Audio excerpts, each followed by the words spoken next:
but her story is sound, it's real, it's true. She wanted to tell her story so she could ease her stress. She wanted to tell her story so that she could ease all the anxiety that she go through on a daily basis. And I think it's a good idea. So I invited her to come on the program and guaranteed her that her identity would not be revealed, but we want you guys to listen to her story. So right now I want you guys to share, and welcome our guest on the program today. Today we're going to refer to her as Rianne. And she's someplace that we won't even reveal her location, um, only that she would be referred to as Rianne. So Rianne, welcome to Ride Along today. How are you doing? Hi, good night. Thank you for having me. Thank you for accepting our invitation to come on today. As I said earlier, the program today, people are not seeing your face, and for those who just came in and want to know why the camera looks so blurred on her face, is because it's purposely done. We do not want to reveal our identity for various reasons, but I want you guys to listen to her story and take it in. Also, her story is going to help a lot of people. There's a lot of people who's going through or went through almost similar situations in their life, and I believe her story would help others to understand how to deal with certain situation that she went through. So okay, we have folks saying hi to you. Guys, I want you to say hi to our guest so you can give her all the strength to tell her story. Just say hi and press love, and give her a share, give her a love, give her a thumbs up, so she would feel empowered to go ahead and tell her story. Guys, continue to press it, press it, press it, press it. Yes, Peter Mitchell. She's not underage. No, she's not underage. That's not the reason why we wanted to not reveal her identity. She's not underage. Sharon Bascom, thank you so much. Um, so let me ask you, because since a lot of people is asking the same question, what was one of the main reason, Rianne, you felt like you wanted to share this story here today? Okay, so as a child growing up, I had to deal with this by myself. Right. Like, I had no one that I could have speak to about it, or I could have gone to about it, for multiple reasons. And it's, for one, it's stressful. Yeah. It's a lot to carry. It's a burden that I wish for no one, because you have to deal with this every day. You have to go to work, take care of children. You have to smile in people's faces every day, and it's a lot. And it's depressing, honestly. It's very depressing. Right. Right. At at times, I know going to school, like days I'm in school, like I wouldn't eat no lunch, no breakfast. I would just be there by myself, taking what I have to take in, and just go about my daily life. But it's a lot. So I want to speak on it now and talk to people and encourage people to come out and speak about it and get the help, because it's suicidal. I've contemplated suicide, too much to mention, up until Saturday night. I'm not going to lie. Up until Saturday night, I had a bottle of pills in my hand, and I was contemplating just swallowing as many as I can. But at the same time, a light was shined upon me, and I didn't. I'm here for a reason, and I'm going to live my best life as possible, as best as I can. So I'm doing this just to encourage young girls to seek counseling, like seek help, speak out, go to the authorities, confide in somebody that you can trust. I didn't have that growing up.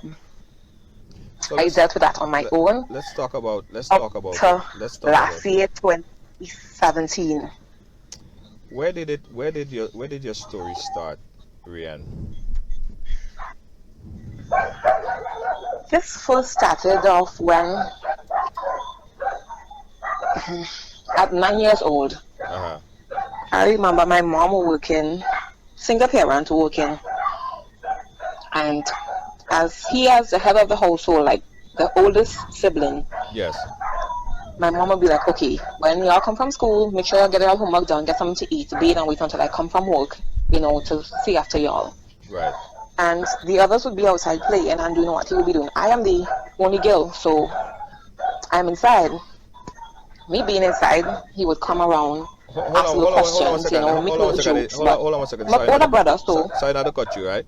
But I'm hearing a lot of activities in your background. I don't know. The dog's name is having a good time outside. It's very loud. It's coming through, so it's kind of making it hard to hear. Okay, yeah, that's better. All right, go ahead. Sorry. that's okay. Yeah. So he would come around, make little jokes, touch me inappropriately at first, and I would be like, okay. At first, I kind of thought to myself, like, it's my brother, so he wouldn't do nothing stupid. Right. Or, I thought it was okay. At first, honestly, I thought it was okay because he was well into teenage years. Yeah. And one night, he came into the room. I was there on my bed.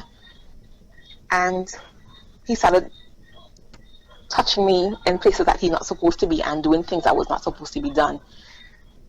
So much as I'm going to be as raw as I possibly can. Yes. Where he would take his fingers and try to insert inside of me, and if I try to scream or speak on it or fight him off, it would result in him putting his hands around my throat or with his hands over my mouth trying to stifle me.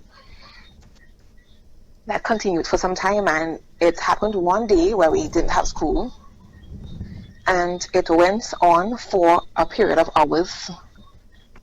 I would have said it felt like 2 days. And hold on. But So it was that person, you say that is your brother. Do you refer to him as brother, or he is your biological blood brother? He is my biological brother. Same mother, same father, same bloodline. Wow. Grew up in the same household up until I would have been 19. Uh-huh. We grew up in the same household. I see this individual every day. At times, he would try to come and speak to me.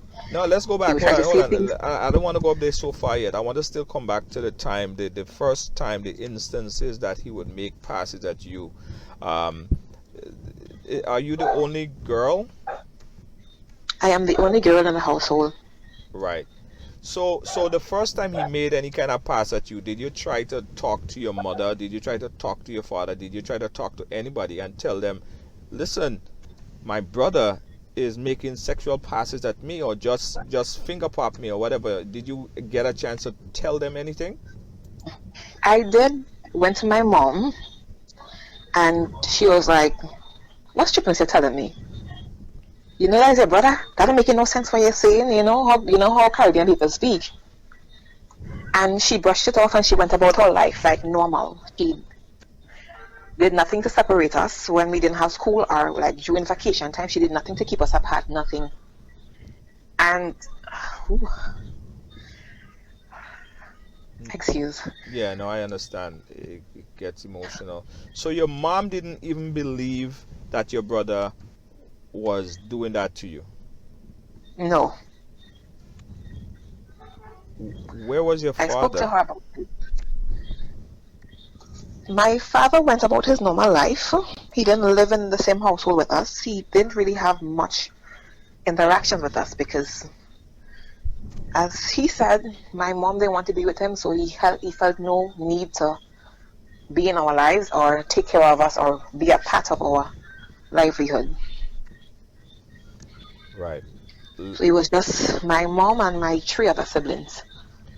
Guys, let me just recap a little bit. I know a lot of you coming in and want to know why her video you're not seeing her. It's purposely done. We do not want to reveal her identity for various reasons, but we want you to listen very closely to her story. So far, at 9 years old, her blood brother is not a stranger. I mean, I'm talking about, think about it, if you, your brother, your sister live in the same house, your brother, yes, your brother, the person that is closest to you is supposed to protect you, and if anybody try to do anything to you, that's your brother that's supposed to defend you. That type of brother, that's what I'm talking about.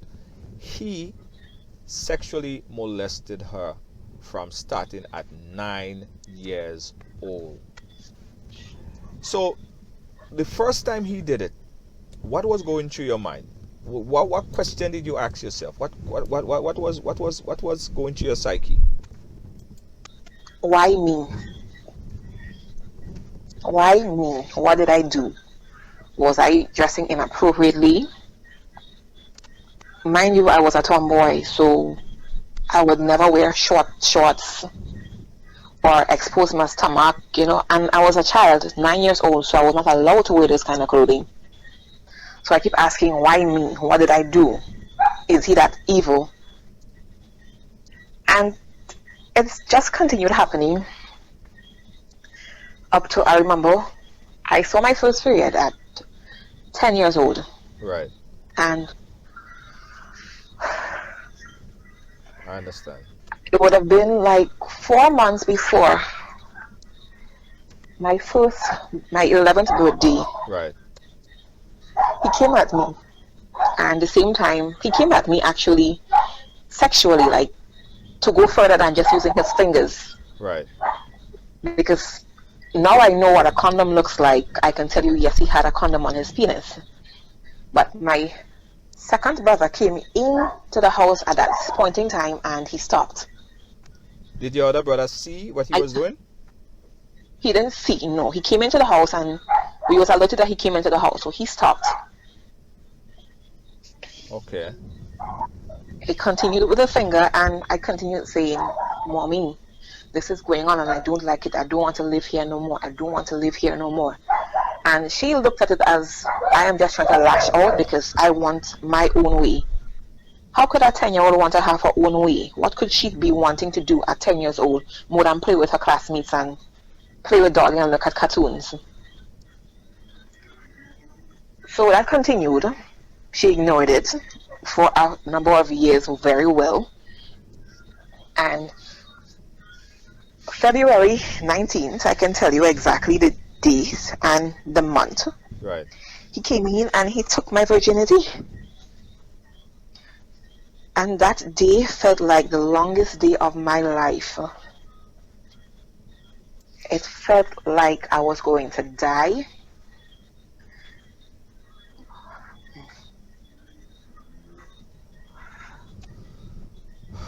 So I remember vividly seeing his hands around my throat and telling me if I speak on it, I tell anybody what he's doing or what is happening, I'm going to die. And I just kept it to myself. I kept to myself. I spoke to no one. All the playing stopped. All the playing stopped and it was done. I would have believed that any parent would notice something is wrong with their child. yes. Because her behavior changed.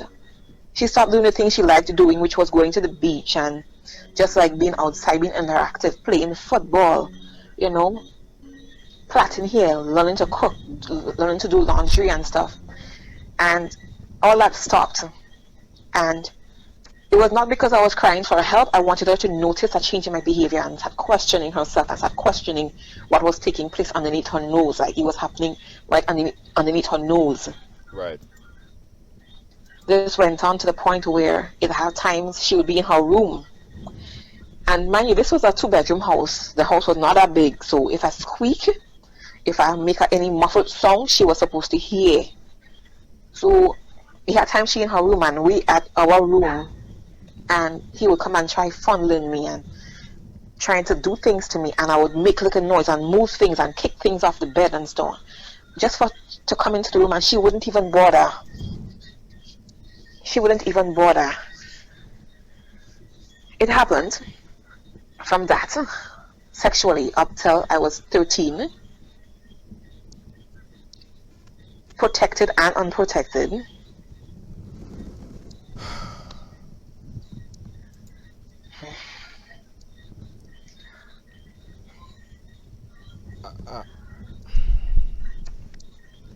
How old were you at that time?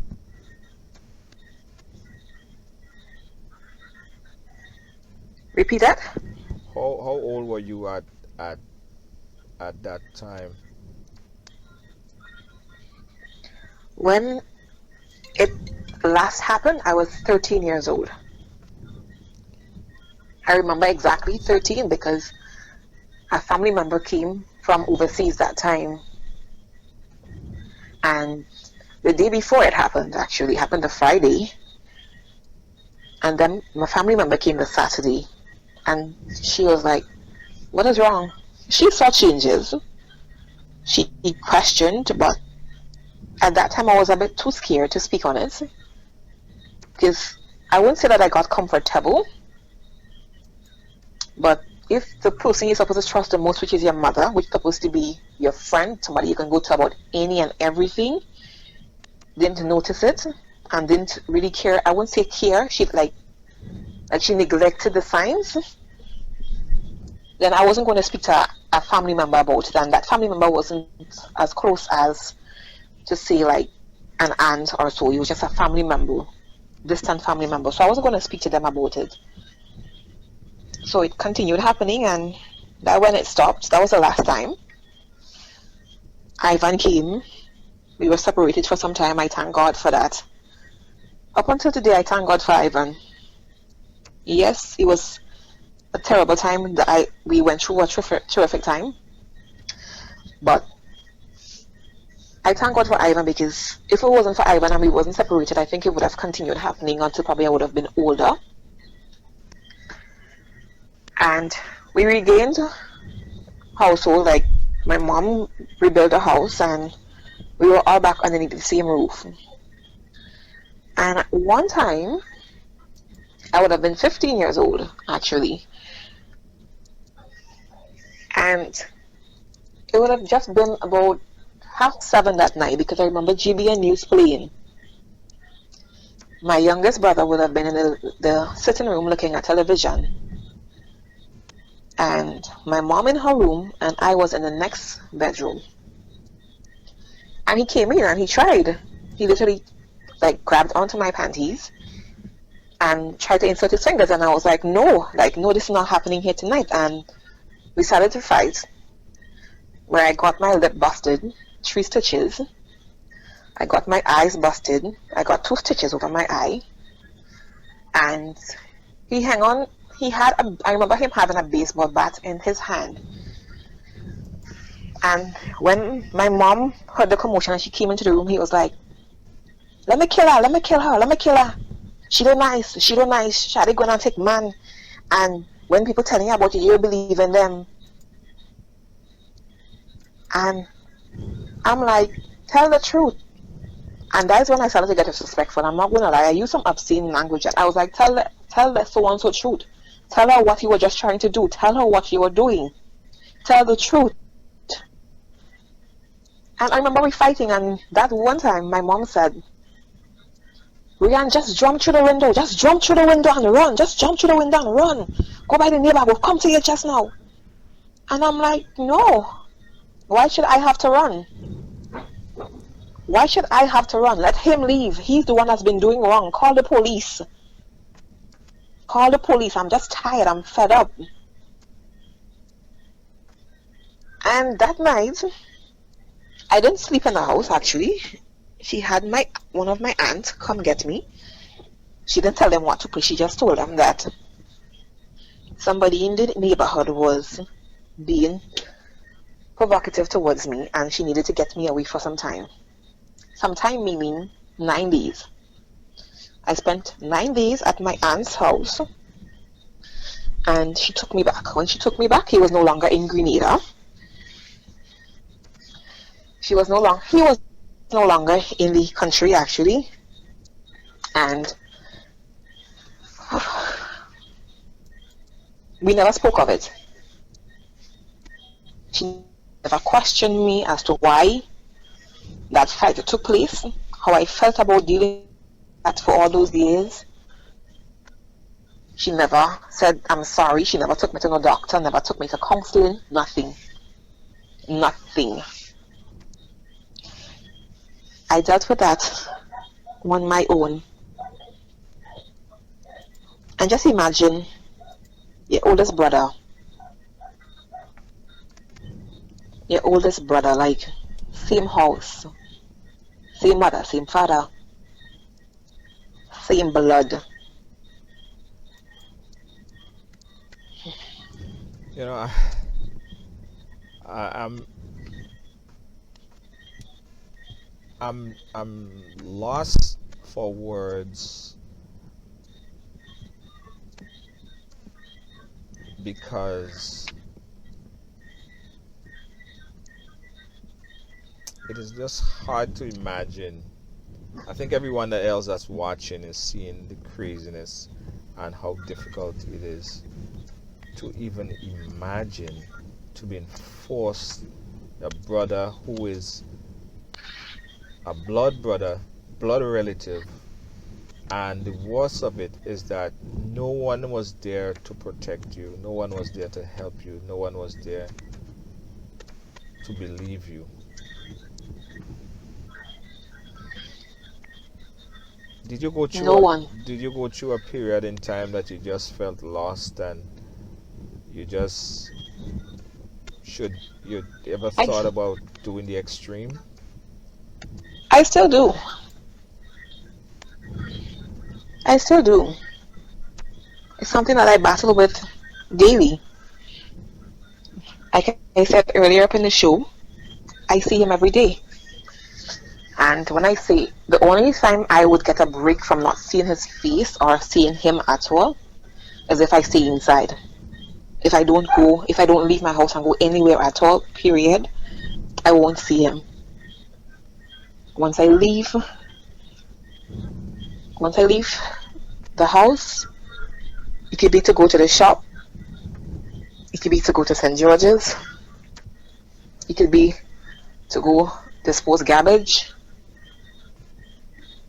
it could be just me sitting on a veranda, just overlooking the village or the area, and I will see him strolling past, and he's as brave as he would still call me out, Rianne, Wogo.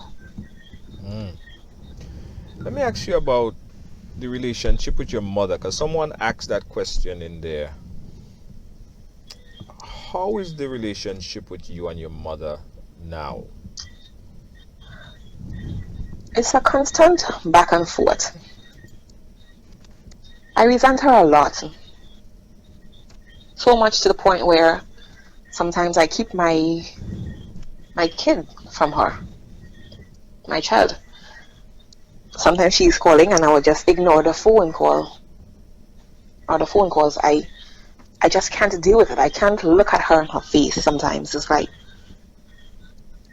sometimes I look at her and I see evil. It's like you want to talk to me now and give me advice on relationships and life now. Where were you when I needed you? When I went through all that and I told you about it, you did nothing. Where were you? And here I am now, an adult, living on my own, trying to struggle through life on my own. And you want to call now. And that's my term, I would say, you want to play best mother now? I think your time has passed. Forgiveness is something, I thought that I had forgiven her. Yeah. Because, you're going through a pregnancy, you would call, mommy this, mommy that, And after I had my child, it's like, everything I want to do is to protect my child.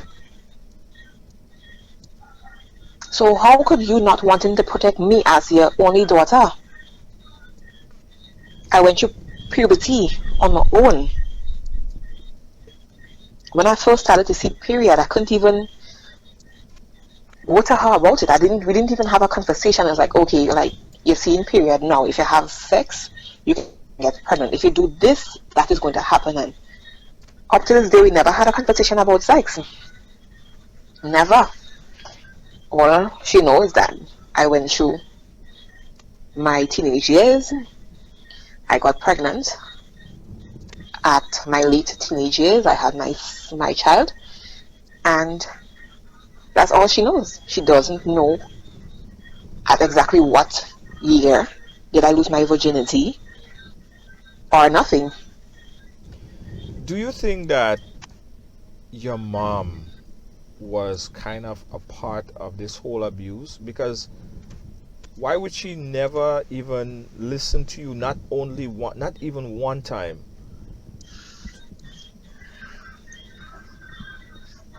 It's something that I know that happens now in society. You know, some parents neglect their children or their child because they look like the father or they look like the mother. I know this happens a lot in this society. And you see me, you see I am a spitting image of my father. I am a spitting image of my father, and my father, for one, I can see was very abusive to my mom. Very, very abusive. So I was neglected because I look like him. Right. And most time, if he were to call or if he were to send something, he would say, "Oh, that's for Rianne." Or I gave somebody something to give Rianne. So I was neglected. So I I want to believe that's one of the reasons why she didn't really pay it much mind and didn't really bother or care to listen. I understand. Now, a lot of people that I've spoken to that went through any kind of sexual abuse, whether it's by a close family member or a stranger, they go through a life where it really impact them in terms of the sexual the choices that they made. A lot of them come out and be very promiscuous and just freely just have sex all over the place because they feel like, it's what it was nothing. Did you go through a period that you were promiscuous at any time after all Yes, that I happened? was. Talk to us. Yes, I was. Talk to us about that period in time. Because at that point, I was looking for love in all the wrong places. I wanted somebody to just accept me. Just talk to me and tell me, okay, it's going to be okay. Like, you are enough. You are okay. I had no love at home. Obviously, none. So, anybody, any young guy, any teenage guy, you could have guys that I would say that was old enough,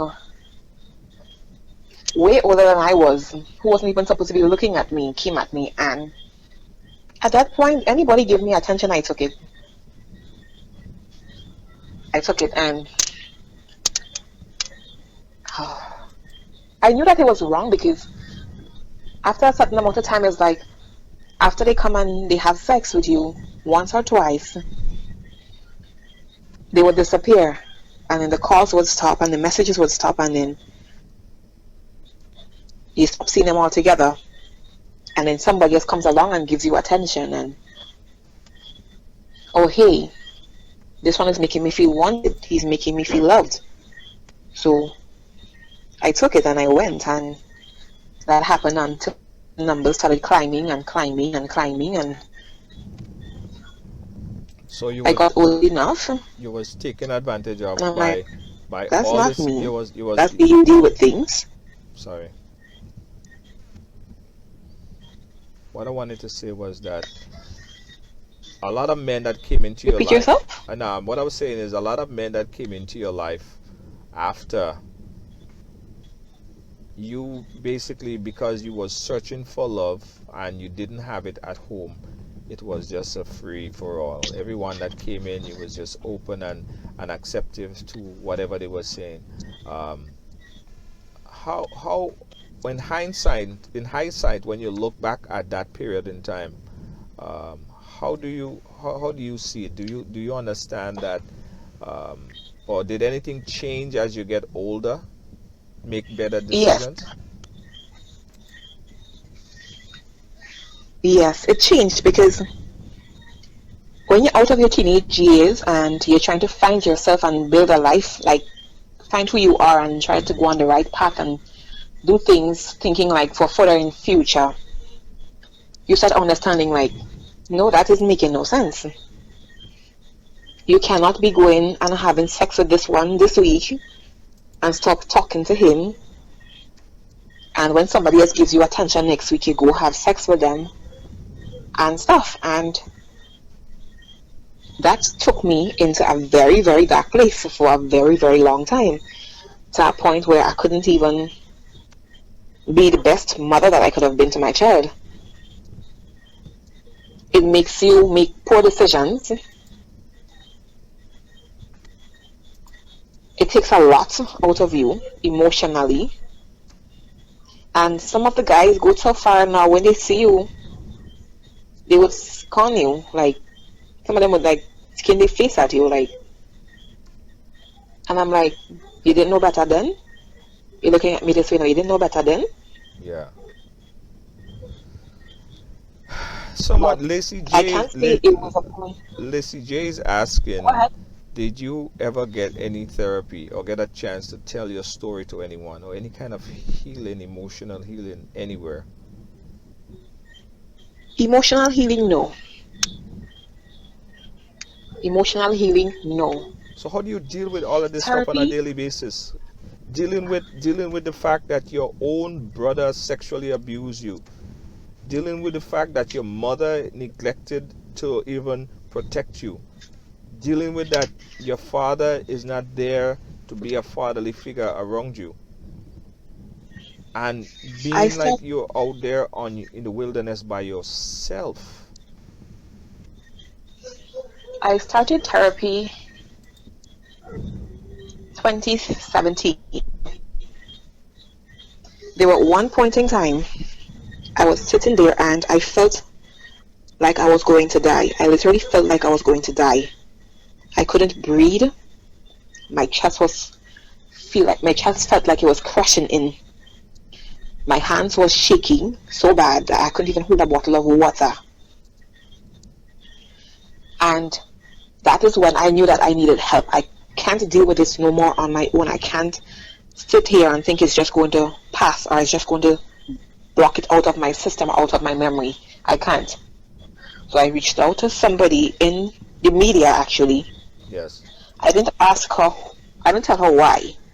I just told her, I asked her if she knew of any counselors that I can go to, and she gave me a list of names.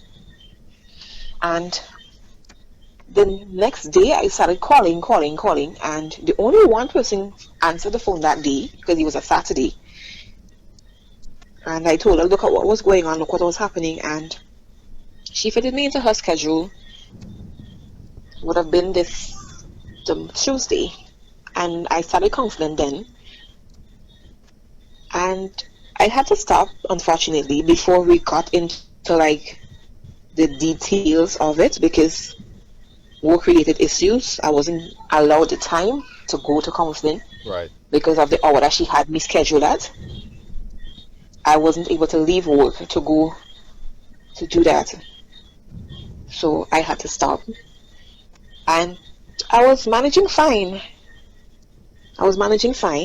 And of late, the past month, it's been on me every day, constantly, having to deal with financial issues, Yes. day-to-day issues, caring for your child, having to go to work and pretend and smile. Yes. It's a lot. It's a lot. And like I said, I contemplated suicide up until Saturday night. My child was nowhere. He was not with me. And I was here by myself. And I had the pulse in my hand. And I'm like, let's just end it. Let's just end it all. No more suffering. No more seeing his face. No more having to talk to mom. No more having to force to smile or having to fight the tears at work. No more having to pretend. You don't have to answer to this bill collector. I could call now. This one calling tomorrow. The next day, the next one. And it's like, you don't have to deal with that no more. Let's just end it all. Like, let's just get rid of all the problems right now. And I remember popping the bottle. I popped the bottle open. And I was about to just throw back. And at that point in time, I believe God spoke to me and he was like, no. No. I remember hearing a firm voice say, no. Like, what are you doing? and the bottle of pills was on the ground, and I cried so much till I fell asleep. I can't tell you what time it was that I fell asleep, but I woke up Sunday morning with my eyes swollen, a massive headache to the point where I couldn't get off the bed till it would have been like midday. And I just started praying and just asking God for the strength to go about day to day and deal with everything one day at a time.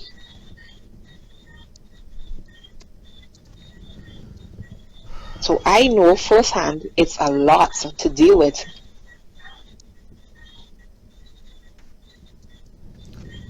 What are some of the other So now, what are some of the other stress factors besides going through all of this personal stuff, guys? And if you just started to watch the program, I want you guys to go back and watch the entire show and pay attention to everything that she's saying, because this really can't continue to go on like that. If parents, mothers and fathers are supposed to be the guardian of the children that they bring into this world, and they would allow this kind of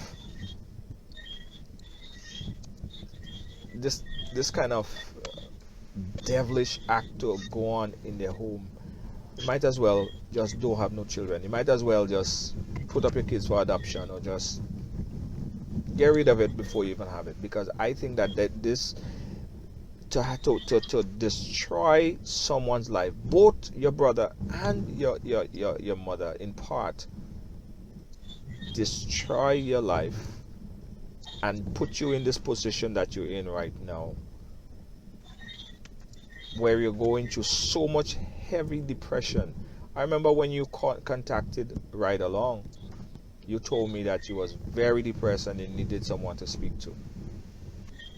And I'm happy that you actually contacted me, because whenever I see those words, depress, and just this word I need to see, depress, we jump into expedition mode. So that's all you had to say. And I contacted you right away, and I thought that we really needed to help you, just conversate with you. And I'm happy that you reached out to us. But I'm happy that I did. Yes, but you need, going forward, you need a lot of help, because this is not only going to affect you personally, but I'm sure it's affecting you financially. I'm sure you might be possibly unable to trust or to love or to be in a relationship. Your whole life is all over the place trying to figure things out. The word love, I don't know what that means, because I've never received genuine love from anyone. Anyone from my past was here for a purpose, for a period of time. They came, they took what they wanted, they got what they wanted, and they left. So genuine love for me is foreign. That's something that I don't know what it looks like, what it feels like, nothing. So yes, financially it affected me a lot, because when I was old enough to start to work, my main goal was to just get my own. Right. Acquire a piece of land. It could have been just squat. Well, I am on government crown owned land right now, but I have my house.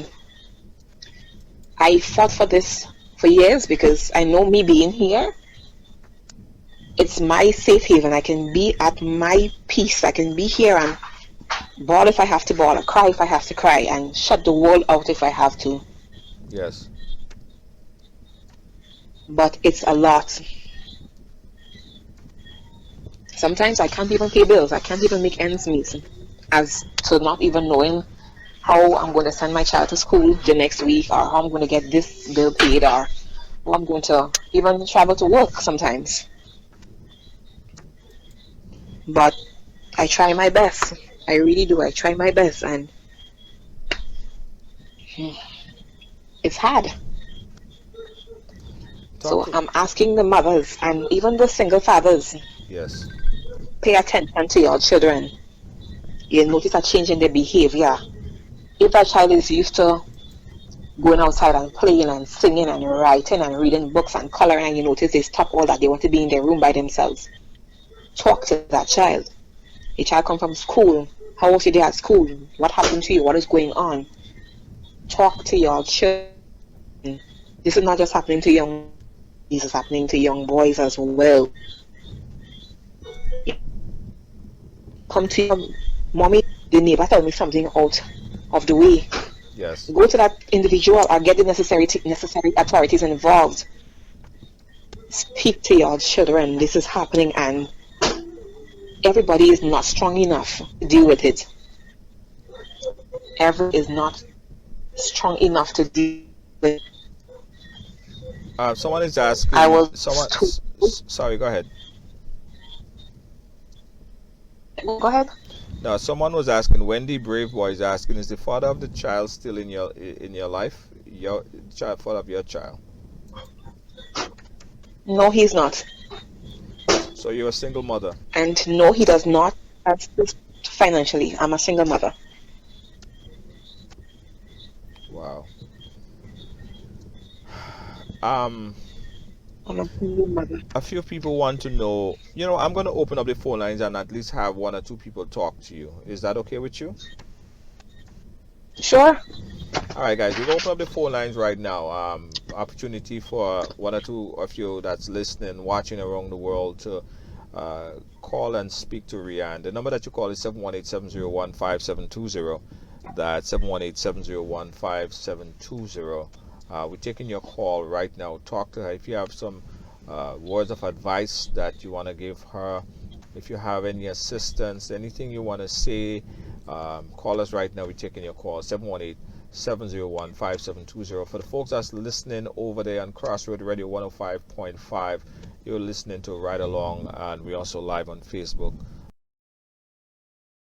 You could also participate in the program. The number that you call in is 718-701-5720. As we wait for the call, Rianne, everyone asking now, where is this guy? Where is your brother? Where is he now? Is he in jail? Did he do time?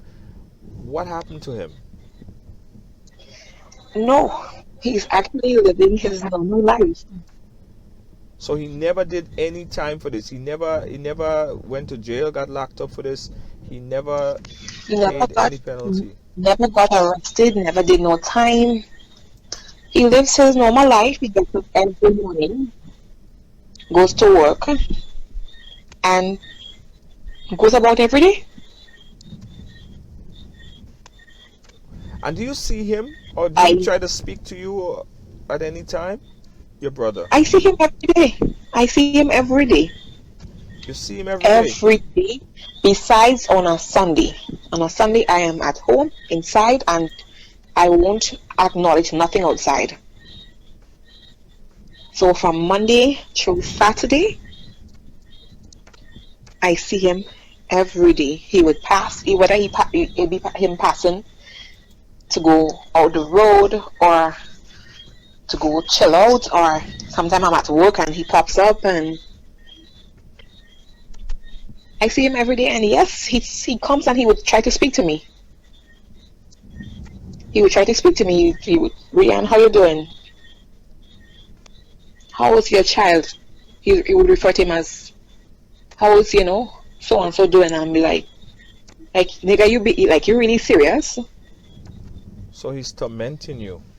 After all of this, he's still tormenting you up to today. It's still a constant torment, because I remember at one point in time I said to him, I am no longer your sister. I no longer care to deal with you. I no longer care to speak to you. Like, I am old enough. I'm good enough. Don't come at me. Right. We got a call on the line. Caller, where you calling us from? Brooklyn. Caller, go ahead. Yes, hi. I'm so sorry that you're going through and you've had to go through what you went through. But I think it's important to do the counseling. Also, you have to find some way to forgive your mom and your brother, because forgiveness is not for them, it's for you, so that you can carry on with your life, so that you won't be in that stage where you want to end your life. You have a lot to live for. You're blessed. Besides the fact that you've been abused and nobody let protect you, father let you down, mom let you down, but know that you're loved. You're loved and you're beautiful. So you have to find some way, give them, so you can carry on with your life and be the best mom, the best woman that you can ever be. Okay? Okay, thank you. Thank you. Thank you so much, Brooklyn. You're welcome. Yeah. Do you ever think that there'll come a day that you would forgive your mother and forgive your brother? Sometimes I try. My brother is harder.